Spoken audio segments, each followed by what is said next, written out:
نحمده ونصلي على رسوله الكريم أما بعد أعوذ بالله من الشيطان الرجيم بسم الله الرحمن الرحيم وما أرسلناك إلا رحمة للعالمين صدق الله العظيم সর্বপ্রথম শুকরিয়া জ্ঞাপন করি সেই মহান স্রষ্টার দরবারে যিনি আমাদেরকে এত সুন্দর পাক পবিত্র মজলিসে বসার তৌফিক দিয়েছেন তার দরবারে শুকরিয়া শুকর করি আলহামদুলিল্লাহ।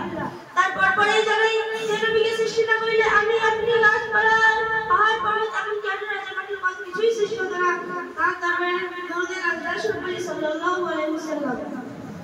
সত্যি শ্রোতা মণ্ডলী, আজ থেকে 1500 বছর পূর্বে যখন এই ধারার বুকে অত্যাচার অবিচার শিরিক বিদআত ইসলাম যখন গোটা পৃথিবী যখন ঘোর অন্ধকারের মধ্যে ছিল, তখন মানুষ চাঁদক পাখি প্রায় চেয়ে থাকতো আকাশ পানে, তখন আল্লাহর প্রেরিত দূত শুভ গমন করবেন দুনিয়াতে।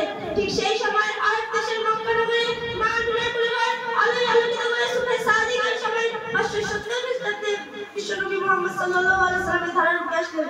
তিনি এমন একটি সময় আবির্ভাব হলেন যে যুগের মানুষ ছিল সিংহের চেয়ে হিংস্র, অজগরের চেয়ে বিষাক্ত, কুকুরের চেয়ে লোভী। এমনকি তারা মানুষকে মানুষ বলে মনে করতো না, নারী জাতির ছিল না কোনো মর্যাদা, পুরে টাইফুন করে নরমের মনেকে জীবন্ত দাফন করতে করে অন্ধকার গর্বে। সে কি অমানুষিক অত্যাচার অবিচার ঠিক সেই সময় অমানুষিক অত্যাচার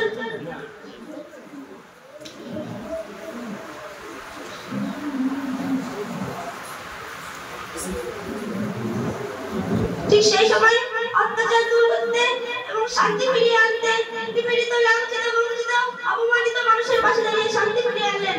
এমনকি তিনি 63 বছর বয়সে কখনো মিথ্যা কথা বলেননি। আমার কথা ছিল নম্র ভদ্র ভরা মুক্তমালা। এই বলে আমার সর্বোচ্চ বক্তব্য এখন করছি।